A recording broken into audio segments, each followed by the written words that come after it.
स्वागत है आपका हमारी इस खास पेशकश में। मैं हूं आपके साथ कीतू चौहान। बात करेंगे छत्तीसगढ़ की, जहां 3 फरवरी को राहुल गांधी रायपुर आ रहे हैं। राहुल भूपेश सरकार की महत्वाकांक्षी राजीव गांधी भूमिहीन कृषि मजदूर न्याय योजना की शुरुआत करेंगे और इसी दिन लाभार्थियों के खाते में पहली किश्त ट्रांसफर की जाएगी। प्रदेश में इससे पहले भी कई ऐसे सरकारी योजनाएं लाई जा चुकी हैं जिससे किसान मजदूर की आर्थिक स्थिति मजबूत हुई। ऐसे में सवाल ये है कि क्या छत्तीसगढ़ में आर्थिक रूप से मजबूत हो रहे हैं किसान मजदूर? क्या आर्थिक उन्नति की ओर बढ़ रहा है छत्तीसगढ़? छत्तीसगढ़ की सियासत में मुद्दा विहीन हो रही है बीजेपी। छत्तीसगढ़ मॉडल देश के लिए उदाहरण बनेगा। क्या छत्तीसगढ़ मॉडल से राष्ट्रीय स्तर पर कांग्रेस को मजबूती मिलेगी? चर्चा में हमारे साथ मेहमानों का खास पैनल होगा, लेकिन उससे पहले देखिए खास रिपोर्ट। छत्तीसगढ़ सरकार लगातार प्रदेश की कमजोर और पिछड़े लोगों को आर्थिक रूप से मजबूत करने के लिए काम कर रही है। प्रदेश की भूपेश सरकार ने छत्तीसगढ़ में राजीव गांधी के नाम से एक और सरकारी योजना की शुरुआत की है। कांग्रेस के पूर्व राष्ट्रीय अध्यक्ष राहुल गांधी 3 फरवरी को रायपुर आ रहे हैं। वे रायपुर में विकसित हो रहे सेवाग्राम का भूमि पूजन करेंगे। इस सेवाग्राम को महात्मा गांधी के वर्धा आश्रम की तर्ज पर विकसित किया जा रहा है। इतना ही नहीं, राहुल राजीव गांधी भूमिहीन कृषि मजदूर न्याय योजना की शुरुआत करेंगे। 3 फरवरी को योजना की पहली किस्त भी जारी करेंगे। आदरणीय मुख्यमंत्री जी ने हमारे कांग्रेस के सर्वमान्य नेता राहुल जी को आमंत्रित किया है। छत्तीसगढ़ में न्याय की तीसरी बड़ी योजना हम लोग शुरुआत करने जा रहे हैं। राजीव गांधी किसान न्याय योजना, गोधन न्याय योजना के बाद छत्तीसगढ़ में राजीव गांधी ग्रामीण भूमिहीन कृषि मजदूर न्याय योजना, प्रत्येक मजदूर के खाते में 6,000 रुपया वार्षिक दिया जाएगा। राहुल के रायपुर दौरे और सरकार की नई राजीव गांधी भूमिहीन कृषि मजदूर न्याय योजना पर बीजेपी ने क्या कहा है, वो भी सुन लीजिए। कोई भी योजना अगर वो दलगत होती है, पार्टीगत होती है, तो उसका दूरगामी परिणाम बहुत ज़्यादा भयावह होता है। अगर कोई भी योजना, कोई भी इंटेंशन, कोई भी सोच आप राज्य के प्रति, समाज के प्रति और राज्य के लोगों के प्रति रखेंगे तो उसके सकारात्मक परिणाम आते हैं। ये योजना दरअसल एक वर्ग को खुश करने की नहीं है, एक परिवार को खुश करने की है, जिसके लिए ये सब चीज़ें हो रही हैं और उनका ही स्तुति और गुणगान कराया जा रहा है। कुल मिलाकर छत्तीसगढ़ भूपेश सरकार में तेजी से आगे बढ़ रहा है।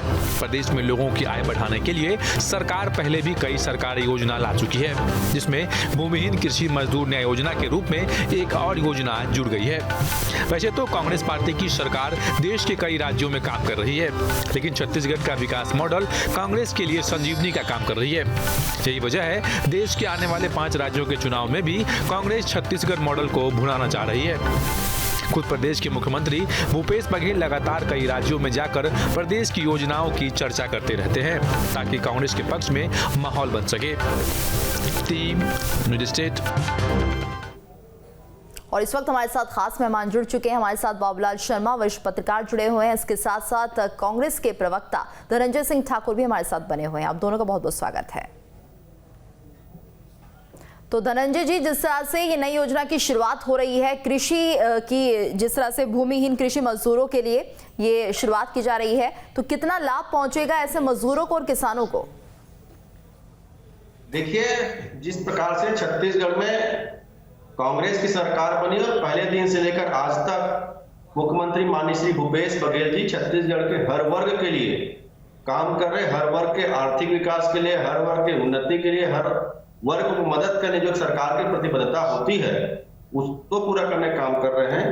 राजीव गांधी ग्रामीण भूमिहीन कृषि मजदूर न्याय योजना की अगर हम बात करते हैं, इनके नाम में आप देखेंगे उन ग्रामीण क्षेत्रों के भूमिहीन लोग, जिसमें वहां के मोची भी आते हैं, उसमें धोबी भी आते हैं, नाई भी आते हैं, लोहार भी आते हैं और उस ग्राम देवता की पूजा करने वाले पुजारी भी इस योजना में सम्मानित होते हैं। अगर उसके पास भूमि नहीं है, इस योजना के माध्यम से उसको 6,000 रुपये सालाना राज्य की भूपेश बघेल जी की सरकार उनको देने जा रही है। एक महत्वपूर्ण योजना है, क्योंकि इसके पहले हमने जब ग्रामीण राजीव गांधी किसान न्याय योजना की शुरुआत की और उसकी शुरुआत करने के बाद हमने धान के उत्पादक जो किसान हैं उनको धान की अंतर राशि दिया, गन्ना उत्पादक को लाभ दिया उसके बाद आप देखेंगे किसान न्याय योजना में हमने कोदो, कुटकी, गन्ना, रागी, दलहन, तिलहन, फलदार बीज और सब्जी लगाने वाले किसानों को भी जोड़कर उनको प्रोत्साहित करने का काम किया है, कृषि क्षेत्र को लाभकारी बनाने का काम किया है। मैं गोधन न्याय योजना की बात कर लेता हूँ। गोधन न्याय योजना बोलने सिर्फ गोबर खरीदने तक सीमित नहीं है। इस गोधन न्याय योजना में पालकों को लाभ है, पशुधन का नस्ल सुधार हो रहा है। 80,000 महिलाएं जो ग्रामीण अंचल की है उनको गोबर बेचने लाभ हो रहा है। उसके साथ महिला स्वास्थ्य सहायता समूह की जो महिलाएं हैं उस योजना से जुड़कर गोबर से गौकाष्ठ बनाकर, दिया बनाकर, अनेक प्रकार की सामग्री बनाकर जो आर्थिक लाभ कमा रही है। मेरे कहने का इतने सारे बताने का तात्पर्य ये था कि भूपेश बघेल सरकार जो काम कर रही है उसका लाभ प्रत्येक वर्ग को मिलता है। अगर हमने किसानों को धान की कीमत दिया, वो पैसा रोटेट हुआ मार्केट में। आप देखेंगे जहां नरेंद्र मोदी सरकार की गलत नीतियों के चलते देश में आर्थिक मंदी है, किसान आंदोलन कर रहे हैं, बदहाली देश में छाई है, छत्तीसगढ़ इन चीजों से दूर रहा है। वैसे ही मजदूर न्याय योजना का भी लाभ एक बहुत बड़े वर्ग को मिलने जा रहा है, जिसके माध्यम से पंजीकृत है, उसके आर्थिक विकास होंगे, उनके रहन सहन में बदलाव आएगा, उनको गांव छोड़कर बाहर रोजगार के जाने की आवश्यकता नहीं पड़ेगी। तो ये चिंता जो सरकार की है उसको करने का मुख्यमंत्री भूपेश बघेल सरकार ने किया है। जी, हमारे साथ बाबूलाल जी भी जुड़े हुए हैं। इसके साथ साथ डॉक्टर विमल चोपड़ा, वरिष्ठ नेता बीजेपी के, जुड़ गए हैं। बाबूलाल जी, तो जिस तरह से इस नई योजना की शुरुआत की जा रही है और ऐसे में कितना लाभ यहाँ पर आप देख रहे हैं मजदूरों को मिलेगा, किसानों को मिलेगा? देखिए, लाभ और हानि का प्रश्न अगर छोड़ दिया जाए तो निश्चित रूप से सरकारें इस तरह की योजनाएं इसलिए लाती हैं ताकि उनकी सरकार की लोकप्रियता बढ़े और किसान इस बात को स्वीकार करें कि ये सरकार हमारे लिए कुछ कर रही है। जी। इसी तरह 6,000 रुपए साल का जो है प्राइम मिनिस्टर भी अपने एक योजना में हर साल जो है 6,000 रुपए के किस्त डालते हैं और उसमें बहुत बड़ा प्रचार करते हैं। उससे भी उसका भी योजना का अर्थ यही है कि किसानों से जुड़ा हुआ हूं मैं और मैं किसानों के लिए कुछ करता हूं। जी। ये योजना भी उसी तरह की है। वैसे 500 तो क्या माना जाए बाबूलाल जी, आगामी समय में 5 राज्यों के जो विधानसभा चुनाव होने हैं, क्या उन पर ये बातें असर डालेंगी?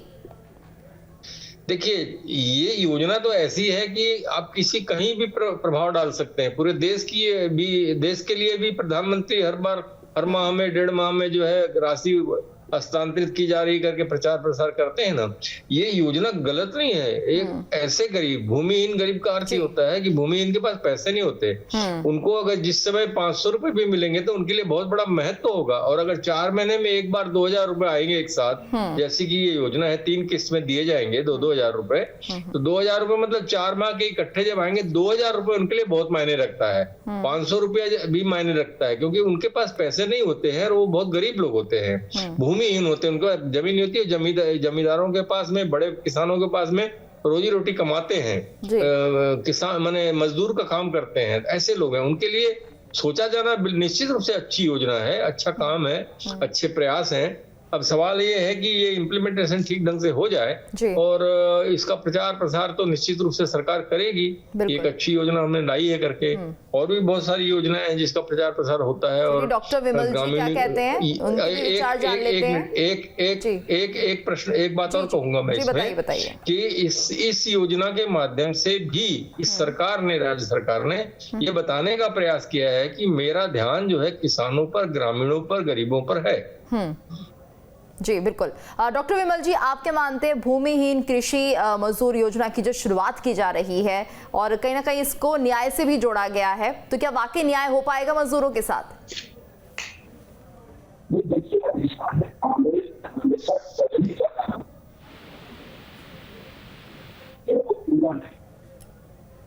माननीय राहुल गांधी ने ये कहा था कि 72,000 रुपए प्रति परिवार जो है प्रतिवर्ष दिए जाएंगे। ये 72,000 रुपए 8,000 रुपए में आ गया। किस प्रकार से आप वादा निभा रहे हैं भाई? आप बोलते 72,000 है, चिल्ला चिल्ला करके राहुल गांधी ने कहा था कि हमारी जहां जहां सरकारें हैं हम जीतेंगे, 72,000 रुपए प्रतिवर्ष देंगे। अब क्या 8,000 में आ गए? आप काट दिया आपने उनका जो है 64,000 रुपए जो है। आप ये इस प्रकार से झूठे वादे मत कीजिए और योजना का प्रचार ये कीजिए कि हम 72,000 देने वाले थे, माफ कीजिए हम 72 नहीं दे रहे हैं, हम 8 दे रहे हैं। प्रधानमंत्री आवास जो है वो गरीबों को सरकार ने दिया, आपने क्यों रोक दिया? प्रधानमंत्री आवास जो है आपने बंद कर दिया कि हम नहीं देंगे करके। किसान सम्मान निधि जो है राज्य सरकार की त्रुटि के कारण बहुत सारे किसानों को नहीं मिल पा रही है। वो किसान सम्मान निधि देने के लिए आपके पास समय नहीं है कि उस त्रुटि को हम सुधार कर दें करके आप जो है छत्तीसगढ़ का मॉडल जो है पूरा प्रचार कर रहे हैं कि छत्तीसगढ़ मॉडल हमारा बहुत हो गया। आज आप आसाम में गए मुख्यमंत्री, आसाम आपका गया, बिहार में गए मुख्यमंत्री, छत्तीसगढ़ मॉडल फेल हुआ और अभी यूपी में भी फेल होने वाला है। मैं जो अभी बता रहा था, धनंजय जी बोल रहे थे कि किसान आंदोलन कर, अरे रायपुर में मंत्रालय के नीचे 1 महीने से किसान बैठे हैं। आपके मुख्यमंत्री जी वहां से 2 किलोमीटर दूर है, नहीं जा रहे हैं। वो धरती में बैठे हैं, बरसात में बैठे हैं, वो बैठे हैं, पानी में बैठे हैं, ठंड में बैठे हैं। आपको चिंता नहीं है कि उनके पास जाकर के उनसे समझौता किया जाए? गोधन न्याय योजना की आप बात कर रहे थे, 10 रुपए किलो में आप किसानों को दे रहे हैं, 6 रुपए किलो में मार्केट में मिल रहा है वो जैविक खाद जो है, और आप 10 रुपए किलो में वो भी गोबर को सुखा करके बोरे में भर करके किसानों के घर में जो है वो पड़ा है। कितनी खरीदी की, कितना भ्रष्टाचार हुआ, कितनी कमी हुई, इस बात के लिए भी जो है आप देख लीजिए कि गोधन न्याय योजना जो किसान आंदोलन पर बैठे हुए हैं प्रदेश में, क्या उनके साथ न्याय हो पाएगा? निश्चित तौर पर ये मुख्यमंत्री भूपेश बघेल जी की सरकार है जो हर वर्ग के साथ न्याय करती है। और बहुत बड़ी बड़ी बात करें तो विमल चोपड़ा जी घड़ियाली आंसू बहा रहे थे किसान आंदोलन को लेकर। इनकी जानकारी शायद अधूरी है या तो इनको भी स्मृति लोप हो चुका है। रमन सिंह की तरह कहूंगा मैं, जो किसान आज वहां पे आंदोलन कर रहे हैं ना, ये रमन सिंह के वादा खिलाफी के खिलाफ आंदोलन कर रहे हैं। नवा रायपुर में उनकी जमीन लिया गया, उनको मुआवजा देने की बात की गई, मुआवजे के सपने दिखाए गए और उनके साथ 15 साल तक धोखा किसने किया? ठगबाज रमन सरकार ने किया। नवा रायपुर में 18,000 करोड़ रुपए की राशि कमीशन और भ्रष्टाचार के लोलुपता में खर्च कर दिया गया। उन 15 सालों में इन किसानों को मुआवजा की राशि क्यों नहीं दी आपने? किसानों से किए गए वादा क्यों पूरा आपने किया? आज जब किसान आंदोलन कर रहे हैं, ये किसान आंदोलन रमन सरकार के वादा खिलाफी का जीता जागता प्रमाण है। हमारी सरकार किसानों के साथ वार्ता कर रही है। आज भी हमारे मंत्री वार्ता किए हैं, उनके जो मांग है उन पर सहानुभूतिपूर्वक विचार करने की बात की गई है, क्योंकि झूठे वादे तो रमन सिंह ने किया था ना। आज आप किस प्रकार से बात करें? दूसरी बात, विमल चोपड़ा जी कह रहे थे कि किसानों के विषय को लेकर बात कर रहे थे कि प्रधानमंत्री 6,000 रुपए किसानों को दे रहे हैं। बहुत दुर्भाग्य की बात है, जो नरेंद्र मोदी जी बड़े बड़े मंचों के माध्यम से 15-15 लाख में देने का स्वप्न दिखाए थे, वो किसानों को जो उनके लागत मूल्य के स्वामीनाथन कमेटी के साथ लागत मूल्य देने का वादा किए थे, क्या किए थे उनके लिए? किसान के खिलाफ, किसानों को गुलाम बनाने के लिए 3 काले कृषि कानून लाए थे। पूरे 14 महीने किसानों का आंदोलन चला, 700 किसानों की शहादत हो गई और ये भाजपा के नेता उन्हीं किसान आंदोलन में शामिल किसानों को आतंकवादी, नक्सली, टुकड़े टुकड़े गैंग, पाक परस्त, राष्ट्रद्रोही बोलते थे। ये क्या किसानों की बात करेंगे? और आज जब छत्तीसगढ़ में मजदूरों की चिंता हो रही है, ये मजदूर न्याय योजना हम बना रहे हैं ना विमल चोपड़ा जी, तो आप समझिए मुख्यमंत्री भूपेश बघेल सरकार हर वर्ग के प्रति प्रतिबद्धता है। जी दे देते 15 लाख। विमल जी, आपकी प्रतिक्रिया भी जानना चाहूंगी मैं, लेकिन रुक करेंगे बाबूलाल जी का। बाबूलाल जी, तो जिस तरह से हमारे साथ दोनों ही बीजेपी और कांग्रेस के नेता जुड़े हुए हैं, काफी समझदार हैं, और ऐसे में जिस तरह से बातें सामने आ रही है, कुल मिलाकर ये समझा जाए कि दोनों ही पक्ष न्याय नहीं कर पा रहे हैं, ना तो मजदूरों के साथ ना किसानों के साथ। जीतू जी, आप मुझे बताइए कि किसान आज से 15 साल, 20 साल, 25 साल पहले जहां खड़ा था उससे कितना आगे बढ़ा है? देखने वाली बात यह है, उसको समझना है। निश्चित रूप से जो है, मैं ये नहीं कहता कि पिछली सरकारों ने कुछ भी नहीं किया, पिछली सरकारों ने भी प्रयास किया, लेकिन इस सरकार के जो वर्तमान सरकार है, इसके कदम जो है वो जो दिख रहे हैं, जो ग्रामीण क्षेत्र की योजनाएं इन्होंने बनाई है, 90% योजनाएं इनकी ग्रामीण क्षेत्र की है। ये बताना चाहते हैं कि हम ग्राम स्वराज, गांधी जी का जो ग्राम स्वराज था उसकी राह पर हम चल रहे हैं और हम गाँव की विकास की कल्पना करते हैं। और मुख्यमंत्री चूंकि किसान छवि वाले हैं, किसान है, खुद खेतों में काम कर चुके हैं और वो जानते हैं लोगों को क्या तकलीफें होती है, उसकी तरफ ध्यान दे रहे हैं। ये जो है, ये इस तरह की लोकप्रियता इस सरकार की चाहते हैं। और भूपेश बघेल के जितने भी योजनाएं हैं आप देख लीजिए, उसी लाइन में जा रही हैं। चाहे गोबर योजना हो, चाहे गौठान योजना हो, चाहे नरवा गरवा घुरवा बारी हो, चाहे अन्य योजनाएं आप देख लीजिए, या अभी जो बनी है, या सेवा ग्राम निर्माण भी ग्राम स्वराज की तरफ बढ़ता दिखाई दे रहा है। किसान सम्मान निधि उसी में। आपको विमल चोपड़ा जी ने एक बात की, मुझे ध्यान आता है कि 72,000 रुपए प्रति वर्ष वाली जो बात थी, मुझे याद आता है, मैं शायद गलत भी हो सकता हूँ, राजीव गांधी के समय में ये हुआ था, योजना केंद्र सरकार की तरफ से हुई थी, ना कि राज्य सरकार की तरफ से। हाँ ठीक है कि वो योजना थी और पूरे देश में लागू होने वाली थी, ये बात बिल्कुल सही है। अब सवाल आता है 6,000 रुपए प्रति माह का जो है कर दिया गया, तो कम क्यों कर दिया गया? तो वो योजना अलग थी, ये योजना अलग है, मैं जहां तक समझ पाया हूँ। और कोई सरकार अगर किसानों के लिए सोचती है या गरीबों के लिए सोचती है तो मैं गलत नहीं समझता। और डॉक्टर रमन सिंह के सरकार के समय भी कई ऐसी योजनाएं हमने देखी जो गरीबों की तरफ बढ़ती थी, लेकिन उसमें उनको धोखा हुआ इम्प्लीमेंटेशन की कमी की वजह से। उन्होंने योजनाएं अच्छी बनाई, लेकिन इम्प्लीमेंटेशन में जो है अधिकारियों ने, निचले स्तर के अधिकारियों ने जो है उनके साथ शायद सहयोग नहीं किया, जिसकी वजह से जो है उनको नुकसान हुआ राजनीतिक रूप से। और वर्तमान सरकार जो है वो कितना इम्प्लीमेंटेशन सही करवा पाएगी? योजनाएं तो बहुत अच्छी आ रही हैं, बिल्कुल, कितना इम्प्लीमेंटेशन करवाएगी, कितने का उठान बचा पाएगी, कितने नरवा गरवा घुरवा बाड़ी बन पाएंगे, कितना ये सारी चीजें हो पाएंगी, उस पर निर्भर करता है कि सरकार की प्रतिबद्धता जो है वो कैसे साबित हो। बिल्कुल। डॉक्टर विमल, आप क्या मानते हैं, छत्तीसगढ़ मॉडल की तारीफ हो रही है पूरे देश में और कई तरह से सम्मानित भी हो चुका है छत्तीसगढ़, तो कुल मिलाकर ये एक अच्छी पहल तो है ही, क्योंकि जिस तरह से अगर गरीबों के बारे में सोचा जा रहा है, किसानों के बारे में सोचा जा रहा है, तो कहीं ना कहीं उनके साथ ये न्याय ही है। और ऐसे मजदूर जिनके पास खुद की भूमि नहीं है, उनके लिए एक नई योजना वाकई काबिल तारीफ है। आप नहीं मानते इस बात को? तकलीफ नहीं, लेकिन आप वादे झूठे क्यों करते हैं? बाबूलाल जी बोल रहे थे, शायद उनके ध्यान में नहीं, तो वरिष्ठ पत्रकार हैं, राहुल गांधी जी ने खुद वादा किया था कि हमारी सरकार आएगी 72,000 रुपए देंगे। कहाँ गया 72,000 रुपए? 8,000 रुपए में आपने अटका दिया। और जहां तक किसान आंदोलन की बात जो है धनंजय जी कर रहे थे, 15,000 रुपए प्रति महीना प्रति साल जो है उनको भारतीय जनता पार्टी की सरकार ने दिया। और जब से कांग्रेस की सरकार आई है उन किसानों को 15,000 रुपए मिलना 3 साल से बंद हो गया है। इस प्रकार से नहीं, 15 लाख की बात कर रहे हैं धनंजय जी, मिलना था वो जिस समय वादा किया था, उसके बाद एक चुनाव गुजर गया है, आपके 15 लाख का प्रधानमंत्री का जनता पे कोई असर नहीं हुआ। पिछली से ज्यादा सीट जो है देश में मोदी जी को मिली है, ये साबित करता है कि आप लोगों ने 15 लाख का गलत प्रचार किया जो है। अभी किसान आंदोलन कर रहे थे, देशद्रोही कहा, हमने ये कहा देशद्रोही उन लोगों को कहा जिन लोगों ने लाल किले पे जाकर के जो है वहां राष्ट्रीय ध्वज को अपमानित किया। क्या आप बोलना चाहते हैं धनंजय जी वो देशभक्त थे? वो क्या देश के वो करने वाले थे? दूसरी एक चीज और पूछना चाहता हूं मैं, ये कमीशन की सरकार है, प्रधानमंत्री आवास को आपने बंद कर दिया क्योंकि सरकार जो है उसको हम 40% राशि नहीं देंगे। प्रधानमंत्री आवास में क्या होता है, हितग्राही के खाते में सीधी राशि जाती है। जल जीवन मिशन जिसमें आपको 40% नहीं, आपको 50% की राशि देना है, उसको आपने चालू रखा छत्तीसगढ़ में क्योंकि वो ठेकेदारों के माध्यम से होती है, जिसमें बड़ा भारी कमीशन जो है ये सरकार खा रही है। गरीबों को मकान को देना नहीं है, लेकिन जल जीवन मिशन में जो ठेकेदारों के माध्यम से काम हो रहा है उसमें हजारों करोड़ रुपए का कमीशन जो है ये सरकार खा रही है। इसलिए जल जीवन मिशन में 50% देने को तो तैयार है, लेकिन जो अटल आवास जो प्रधानमंत्री आवास है उसमें 40% की राशि देने को तैयार नहीं है।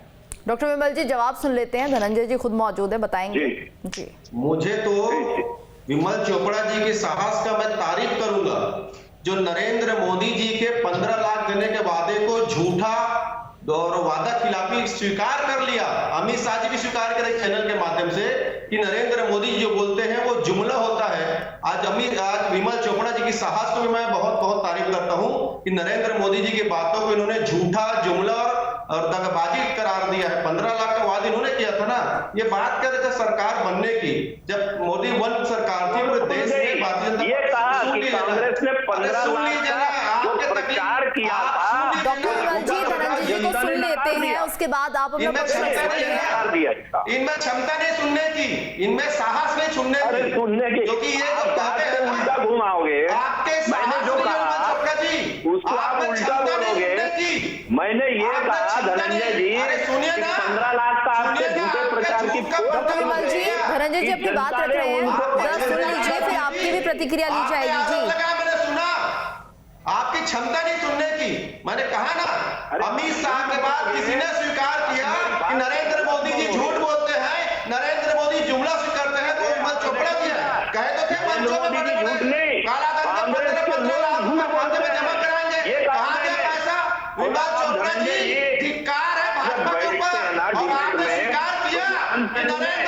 मैंने ये कहा कि कांग्रेस ने जो झूठा प्रचार किया उसकी पोल खुल गई और लोगों ने उस पर विश्वास नहीं किया, लोगों के झूठे प्रचार पे। नहीं तो धनंजय जी, जो आवास प्रधानमंत्री आवास योजना थी जी, धनंजय जी जो नरेंद्र मोदी जी को झूठा करार दिए हैं, ये 15 लाख का वादा कांग्रेस ने किया था। दूसरी बात, आप बात कर रहे थे 15 लाख का कहा था कि नहीं कहा था?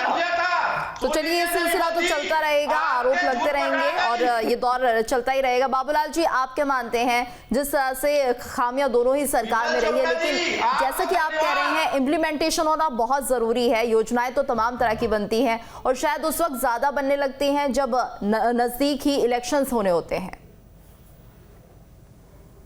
कह रहे हैं आप, वही हालात होते हैं। लेकिन एक बात जरूर है तुलना में कि डॉक्टर रमन सिंह सरकार की जो सोच थी वो शहरी सोच ज्यादा थी और इंफ्रास्ट्रक्चर के जो काम उन्होंने गजब के किए हैं, जो आज भी याद किए जाते देखे जाते हैं, उनका ध्यान शहर की तरफ था, रोडों की तरफ था, बिल्डिंगों की तरफ था। लोक निर्माण के काम बहुत ज्यादा उस दौर में हुए हैं। लेकिन इस सरकार की, मैं कई बार कह चुका हूँ, इस सरकार का जो ध्यान है वो ग्राम स्वराज के रास्ते पर चलने का ध्यान है। और योजनाएं जितनी भी बन रही हैं सब गांव के विकास की योजनाएं बन रही, गांव से जुड़ी हुई योजनाएं बन रही हैं, जो पहले किसी जमाने में गांव के आधार हुआ करते थे। जो चीजें नरवा गरवा घुरा भरी रीढ़ की हड्डी होती है अर्थव्यवस्था का, ग्रामीण अर्थव्यवस्था की, उसको फिर से जिंदा करने की कोशिश ये सरकार कर रही है, ये मैं देख रहा हूँ।